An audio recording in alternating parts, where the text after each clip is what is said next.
On a appris que des Français feraient partie des bourreaux de Peter Kassig, cet otage américain qui a été décapité par les soldats de l'État islamique. Une vidéo qui a été mise en ligne dimanche. On voit les bourreaux à visage découvert et parmi eux, un Français donc, qui a été identifié, Maxime. 22 ans, c'est extrêmement jeune, originaire de Normandie. Le ministre de l'Intérieur vient de confirmer il y a quelques instants qu'il y avait une forte présomption qu'il s'agisse bien de lui. D'un mot, comment est-ce qu'on peut se mettre dans la tête d'un homme pareil ? L'Australie invente la diplomatie du koala. Le petit animal est passé dans les bras de Christine Lagarde, la directrice générale du FMI, mais aussi de Barack Obama, Vladimir Poutine ou encore Angela Merkel. Il fallait réchauffer un peu l'atmosphère glaciale d'un sommet du G20 digne de la guerre froide ce week-end. Les marsupiaux, habituellement assez farouches et souvent endormis, avaient été spécialement dressés pour ce rendez-vous. Monsieur le maire, monsieur Mariton vient d'arriver, il est juste là. Est-ce que vous allez le voir? Il est ici. Est-ce que vous voulez le saluer? Il est juste là-bas. Je vais aller le saluer.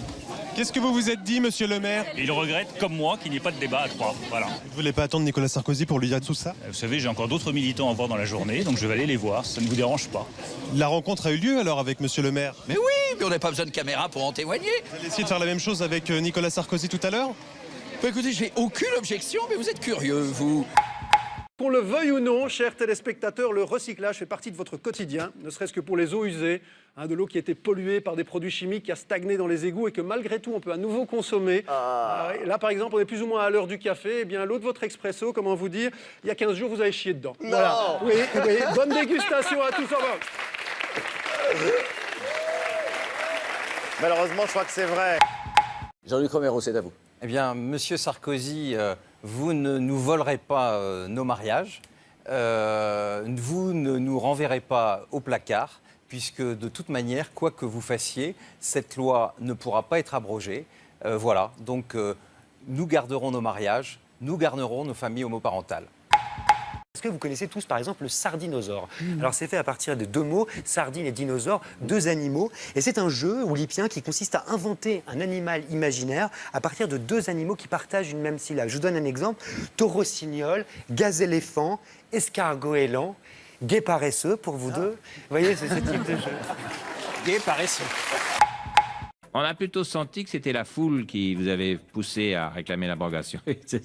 Pas du tout, c'est de ma propre initiative. Bah non, c'est les cris dans la salle qui vous ont poussé. Ah bon, écoute, j'ai besoin de personne pour décider si oui ou non les PD, elles ont le droit de se marier ou pas, hein. Elles? Ah bah oui, si c'est des femmes, c'est elles. Si c'est des tapettes, c'est elles aussi. Non mais calmez-vous. Bah, je suis calme puisque j'ai changé. Mais un PD, c'est un PD. Hein. Faut les séparer des autres. Donc on fera un mariage pour les hétéros hein, et un mariage pour les homos. Hein, et pas à la mairie. Hein. Leur saloperie, mais ils les font chez eux. Nicolas Sarkozy a vraiment changé. Il est pire qu'avant. Et vous, Jérôme, vous êtes le roi de Twitter, de Vine, de Snapchat.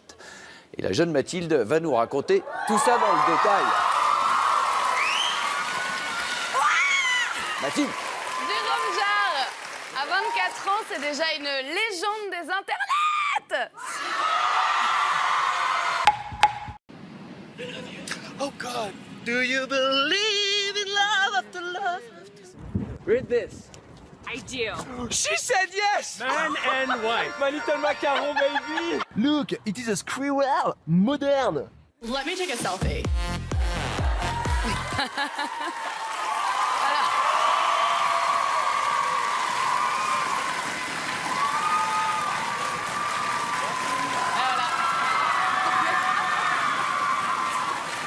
Succès immédiat. En fait, tous les deux, dans des registres différents, vous êtes des fouteurs de merde. C'est ce qui vous réunit. À partir de samedi, le musée de Grenoble accueille une nouvelle exposition consacrée à l'artiste star turinois Giuseppe Pennone. L'arbre, c'est une sculpture parfaite parce que c'est un être vivant qui mémorise dans sa structure sa vie. Une rêverie sensuelle et poétique, une ode à la nature sous toutes ses formes. Bonsoir, ce soir sur Canal, il y a la série Engrenage. Engrenage, série française achetée par les Anglais de la BBC. Cocorico, je crois qu'on peut le dire. Parfait, parfait.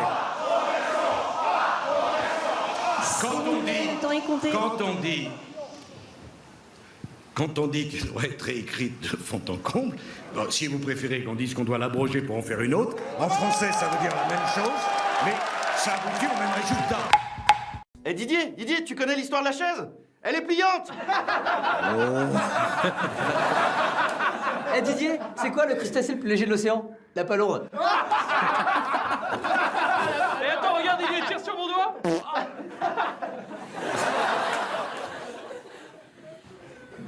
Pardon, Didier.